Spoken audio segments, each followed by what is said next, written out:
Indian T20 team இன்னைக்கு வந்து ஒரு ஹை ஸ்கோரிங் த்ரில்லரை வந்து ஜெயிச்சிருக்காங்க. பட் ஆனால் வந்து ஸ்டில் நிறைய கொஸ்டின்ஸ் அவங்க ஆன்சர் பண்ணணும்னு நான் நினைக்கிறேன். ஆமா சார், அதுல ஒரு முக்கியமான பிரச்சனை இருக்கு. அது நமக்கு எனக்கு தெரிஞ்சு வேர்ல்டு கப் வரையும் வந்து இம்பாக்ட் பண்ணும். வேர்ல்டு கப் ஏதாவது முக்கியமான மேட்ச்ல அந்த மாதிரி இம்பாக்ட் வந்துடக்கூடாது. அதை நம்ம டீட்டெயிலாக இந்த வீடியோல பேசலாம். Welcome to beyond boundaries. நானும் மாஸ்டரும் இந்த வீடியோ பேசுறதுக்காக வந்துட்டோம். மாஸ்டர், மேட்சை பார்த்தீங்களா? மேட்சை பார்த்தேன். அதுக்கு முன்னாடி ஃபர்ஸ்ட் நம்ம சப்ஸ்கிரைபர்ஸ் எல்லாருக்கும் ரொம்ப தேங்க்ஸ். நிறைய சப்ஸ்கிரைபர்ஸ் வந்திருக்காங்க, நிறைய சப்போர்ட் பண்றாங்க, கமெண்ட்ஸ் நிறையா வருது. Please continue to support. Match ஆமாங்க, ஹை ஸ்கோரிங். ஓகேங்களா, 400 ரன்னுக்கு மேல வந்திருக்கு. அடி வாட் வெளுத்தாங்க எல்ஸ் யூ ரெண்டு டீமும். Expect in this ground? ஆமா ஆமா, ஆப்வியஸ்லி. ஆக்சுவலாக வந்து ஒரு வீடியோ பார்த்தேன். ஆர்சிபி ஃபேன் ஒருத்தர் வந்து போட்டிருந்தாரு, இந்த மாதிரி வந்து ஒரு பேட்டிங் பேரடைஸில் குருணால் பாண்டியா அந்த ஐபிஎல் ஃபைனலில் வந்து ஒரு ஸ்பெல்லு போட்டார் இல்லையா? அதாவது வந்து 20 ரன்ஸ் ஒரு கொடுத்து 3 விக்கெட் எடுத்தார். அப்பா நீ மட்டும்தான்ப்பா கப் வாங்கி கொடுத்துருக்க எங்களுக்கு அப்படின்னு. உண்மைதான், செம ட்ரூவாக இருந்துச்சுல்ல பிச்சு. ஆமா ஆமா, அதுக்கு போக கொஞ்சம் டியூவும் இருந்ததுனால ball was coming on to the bat. சரி, நம்ம இந்தியன் பேட்டிங்ல இருந்தே ஆரம்பிக்கலாம். இந்தியன் பேட்டிங்கில் வந்து சொல்கிறதுக்கு என்ன இருக்குது? அப்படி இப்படின்னு வந்து சஞ்சு சாம்சன் வந்து உண்மையிலேயே சுபம் கிலுக்கு நிகழா அப்படின்றது எனக்கு தெரியல. பட் ஆனால் very happy to see Sanju இல்ல சாம்சன். அது நிகில்னா சொல்லியிருந்தாங்க. But yeah, it was happy to see Sanju bat. அவர் ஃப்ரீயா விளையாண்டாரு, அது எனக்கு ரொம்ப பிடிச்சிருந்தது.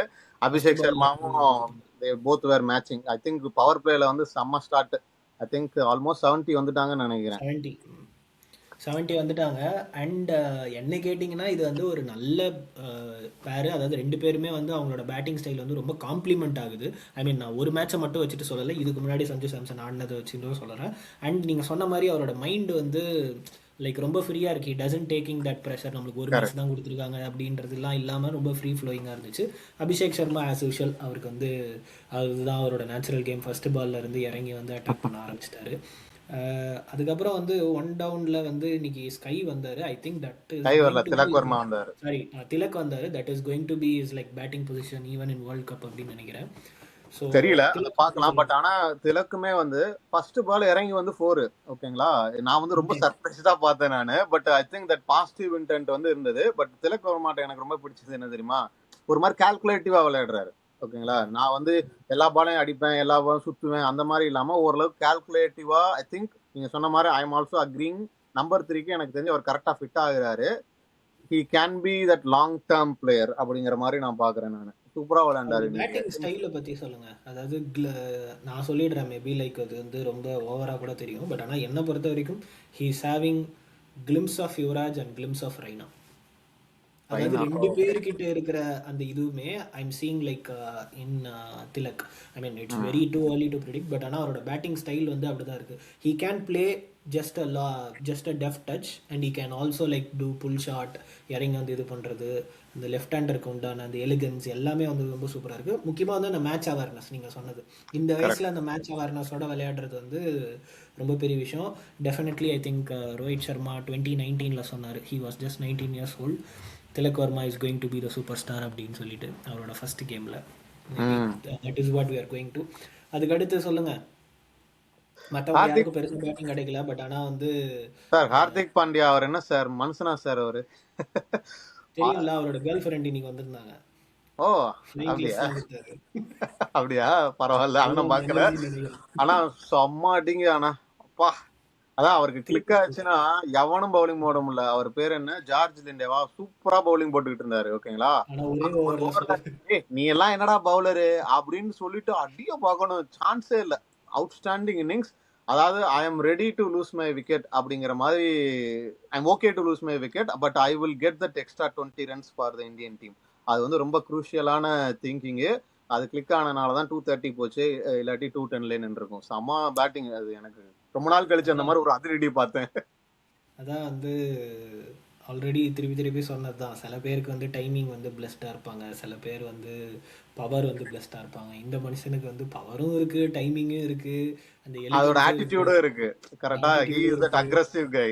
அந்த ஆட்டிடியூடும் இருக்கு.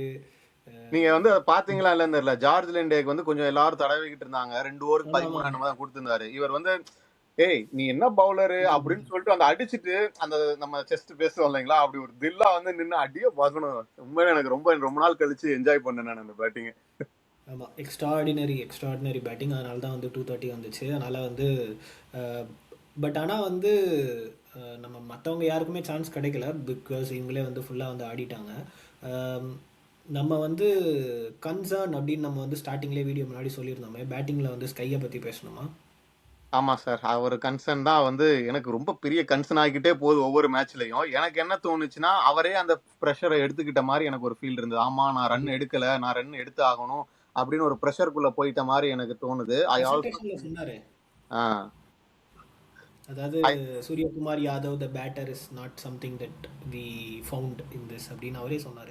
கரெக்ட். எனக்கு தெரிஞ்சு அவர் ஃப்ரீயா ப்ளே பண்ண மாட்றாரு. அவருக்குள்ளே அந்த இது வந்துருது. அது போக எனக்கு என்னமோ ஒரே மாரி அவுட் ஆகுற மாரி ஒரு பேட்டர்ன் எமர்ஜ் ஆகுற மாரி எனக்கு தோணுது. Or maybe he on just ரைஸ்ல ஃபோர்சிங் அடிக்கிறாரு. அவர் வந்து அவர் அத ஃபோர்ஸ் பண்ணிக்கிற மாரி எனக்கு இட்ஸ் a forced ஷாட் இல்லைங்களா? அதனால அந்த ரன் எடுக்கணும். I have to play like this அப்படின்ற மாரி ஒரு மைண்ட் செட் அவருக்குள்ளே போகுதுன்னு நினைக்கிறேன். ஏன்னா நம்ம அப்படி அவரை பார்த்துட்டோம் இல்லைங்களா? ஸ்கைனா வந்து அப்படி அடிப்பாரு, இப்படி அடிப்பாரு, 6 அங்கிட்டு போகும், இன்னோவேட்டிவா இருக்கும் அப்படிங்கிற அந்த ஒரு ரெப்புடேஷன் வந்துட்டனால அவரே வந்து ஓகே நம்ம அப்படிதான் ப்ளே பண்ணணும் அப்படிங்கிற மாதிரி ஒரு மைண்ட் செட்டுக்குள்ள போய் ஃபோர்ஸ் பண்ணிக்கிறாருன்னு நினைக்கிறேன். Which is a big concern for the world cup இல்லைங்களா? ஏன்னா அவர் ஃபார்ம்ல இல்லாம வேர்ல்டு கப்ல போனா அவரோட ரோல் ரொம்ப முக்கியம். ஏன்னா இஸ் தட் யூனிக் டேலண்ட் இல்லைங்களா? யூனிக் ஷாட்ஸ் அடிப்பாரு, ஸ்பின்னையும் வந்து நெகோஷியேட் பண்ணிடுவாரு. So hopefully he'll get to form in the next series. பார்ப்போம். இந்த வருஷம் இந்த இந்தியாவுக்கு வந்து எல்லா மேட்சஸும் முடிஞ்சிச்சு. Hopefully 2026 should be like kinder to him and for team India. Okay, coming back to bowling performance. Bowling வந்து நம்மளுக்கு ஜெஸ்ஸி பாய் இருந்தாலே ஒரு தனி ஸ்ட்ரென்த்து தான் இல்லை. ஆனால் ஏன் ஆமா ஜெஸ்ஸி பாய் வந்து நியூ பால் போடல? இல்ல வாஷிங்டன் சுந்தர் வந்து அகைன் ஐம் ஜஸ்ட் மேக்கிங் அப் ஓகேங்களா? ஆக்சுவலாக சூப்பராக போட்டார் அவர், அது போட்டாரு. முக்கியமான வாஷிங்டன் விஷயம். சுந்தரை வந்து எடுக்கிறதுக்கு வந்து ஒரு அட்வான்டேஜ் என்னன்னா ஹி கேன் பவுல் இந்த பவர் பிளே இல்லைங்களா? அதனால வந்து I think they had confidence. Maybe அதான் டெத்துக்குலாம் தேவைப்படும் அப்படிங்கறதுனால பும்ராவை பேக் பண்ணி ஆக்சுவலாக வந்து ஒரு நல்ல ஸ்ட்ராட்டஜியாக தான் வந்து ப்ரூவ் ஆயிருக்கு. And I think Washington Sundar எடுத்தீங்கன்னா பவர் பிளேல தாராளமாக 2 ஓவர் போட வரலாம்.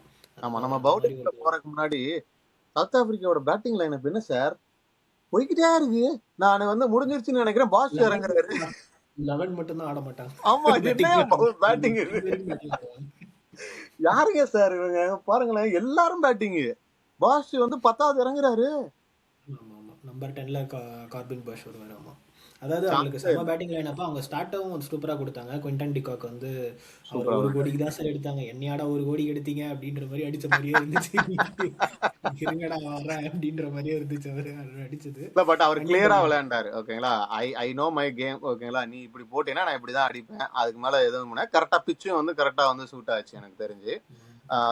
டிகாக் வந்து சூப்பரா ப்ளே பண்ணாரு. ஆனா என்னன்னா நம்ம எல்லா இந்த சீரீஸ் ஃபுல்லா பேசினதுதான் அவருக்கு சப்போர்ட் பண்ணி கண்டினியூஸா இன்னொரு லாங் இன்னிங்ஸ் ப்ளே கூட வந்து பண்றதுக்கு ஒரு கிளட்ச் இது. யாரும் ஆமாம் இல்ல. ஆமாம் ஆமாம், கரெக்ட். ஏன்னா ஸ்ட்ரைக்கை நல்லா டெவால் ரொட்டேட் பிரேவிஸுமே பண்ணி வந்து வந்து இது. ம் சொல்லுங்க. இல்லை, அந்த ரீசா ஹென்ட்ரிக்ஸ் வந்து அவங்க வந்து மாற்றி மாற்றி வந்து ஓப்பனிங் ஸ்லாட் மாக்கரம் மேலே கீழெல்லாம் ட்ரை பண்ணாங்க. டூ மணி சேஞ்சஸ் தான் நடந்துச்சே தவிர அது வந்து அவருக்கு யாருக்குமே சப்போர்ட் கொடுக்கல. அது ஒன்று. அதுக்கடுத்து நான் உங்ககிட்ட லாஸ்ட் டைமுமே வந்து ஆஃப்லைனில் சொன்னேன்னா ஆன்லைனில் சொன்னேன்னா ஞாபகம் இல்லை, டெவால் பிரவிஸோட ஃபார்ம் பற்றி நான் வந்து சொல்லிக்கிட்டே இருந்தேன். எனக்கு தெரியல அவர் வந்து ஒரு பெரிய இன்னிங்ஸ் ஈவன் ஃபார் சிஎஸ்கே ஒரு மேட்ச் வந்து 50 அடிச்சாருன்னு நான் நினைக்கிறேன். அந்த மேட்ச் தவிர நான் வந்து வேறு எந்த மேட்சுமே வந்து அவரோட ஸ்டார்ட்டை கன்வெர்ட் பண்ணி நான் பார்க்கல. மேபி அவர் வந்து அதை வந்து புரிஞ்சுக்கணும்னு நினைக்கிறேன், எந்த பால் அட்டாக் பண்ணணும், எந்த பாலை வந்து ரெஸ்பெக்ட் பண்ணணும் அப்படின்னு நினைக்கிறேன். ஏன்னா அவர் வந்து இன்னும் ஒரு 3 ஓவர் இருந்திருந்தாருன்னா சுச்சுவேஷன் வேறு மாதிரி மாறி இருக்கும் கண்டிப்பா அந்த டைமில். ஸோ இல்ல அந்த அது அவர் கால் வந்து ஒரு எடுக்கணும்னு நினைக்கிறேன். குயிக் 20 குயிக் 30 மட்டும் ஏன்னா 4th ரவுண்ட் வர்றப்போ கொஞ்சம் லாங் இன்னிங்ஸ் ப்ளே பண்ணா நல்லது. அவருக்கு அந்த மெச்சூரிட்டி இல்ல ஓகேங்களா? He just trying to okay ஒரு என்ன சொல்றது ஒரு பயங்கரமான ஒரு பெரிய 6 அடிச்சேன், எனக்கு பவரை காமிச்சேன், அந்த அந்த மாதிரி மைண்ட் செட்ல இருக்கிற மாதிரி தெரியுது. rather than focusing on like playing that long innings and the match winning innings play பண்ணணுங்கிற ஆட்டிடியூட் வந்து எனக்கு தெரிஞ்ச அவருக்கு வரணும். பட் ஆனா அவர்கிட்ட டேலண்ட் இருக்கு, அது நல்லா நம்மளால பார்க்க முடியும். சில சிக்ஸஸ் எல்லாம் பாத்தீங்கன்னா ஒன்லி டேலண்ட் லைக் இஸ் அந்த ஆல்வேஸ் பவரை தேர். வச்சு அடிக்கிறாரு. Talent is always there. நம்ம பவுலிங்கில் வருண் சக்கரவர்த்தி அப்புறம் நம்ம பும்ராவை பற்றி சொல்லுங்கள்.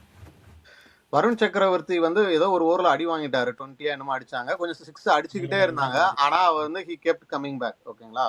சரி 4 விக்கெட்ஸ் வந்து T20ல வந்து பயங்கர ஒரு பெரிய விஷயம். ஸோ அதனால இட் இஸ் ஆமா it is okay to give that many runs. அந்த அவரும் கொஞ்சம் வேரியேஷன் காமிச்சிக்கிட்டே இருந்தாரு. So I think his was like as expected. என்ன கொஞ்சம் வந்து எக்ஸ்பென்சிவா இருந்துட்டாரு. ஜஸ்பிரீத் பும்ரா இல்லைன்னா இந்த மேட்ச் வேற மாதிரி போயிருக்கும் சார். 200 மேல போயிருக்கிற டீம்ல மேட்ச்ல 4 ஓவர் போட்டு 17 run 2 wicket. So I would say his spell is the turning point plus the match winning spell. Of course ஹார்திக்கும் டிஃபரன்ஸு, பட் எனக்கு தெரிஞ்சு அவங்க 2 பேருக்கு சேர்ந்து தான் நல்லா மேன் ஆஃப் த மேட்ச் கொடுத்துருப்பேன் நான். எனக்கு தெரிஞ்சு பவுலிங் இஸ் ஓகே.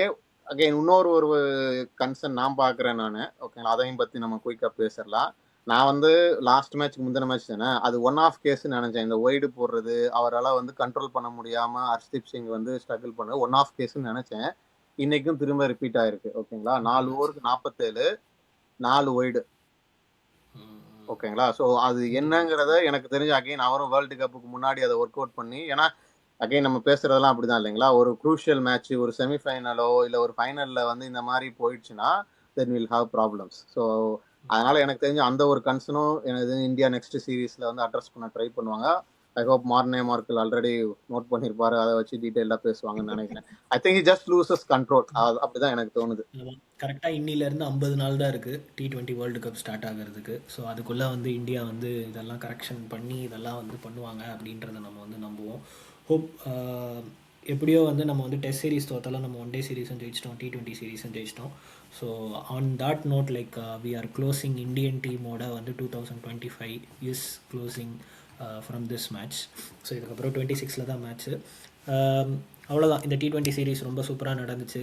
உங்களுக்கு இந்த T20 சீரீஸ் பற்றி ஏதாவது தாட்ஸ், ஏதாவது பிளேயரை வந்து நம்ம வந்து இப்போ ஃபார் எக்ஸாம்பிள் சூரியகுமார் யாதவோ இல்லை வேறு யாரையோ வந்து நம்ம வந்து அட்ரஸ் பண்ணணும் அப்படின்ற மாதிரி தோணுச்சுன்னா நீங்கள் வந்து கமெண்ட்டில் சொல்லுங்கள். நாங்கள் நெக்ஸ்ட் வீடியோவில் அதை எடுத்து பேசுறதுக்கு ட்ரை பண்ணுறோம். உங்கள் ஃப்ரெண்ட்ஸ் யாருக்காவது வந்து கிரிக்கெட் பிடிக்கும்னா இந்த சேனலை வந்து சப்ஸ்கிரைப் பண்ண சொல்லுங்கள். கண்டிப்பாக we will never disappoint them. Until meet you next video, signing off Vikram And Master, thank you and please subscribe to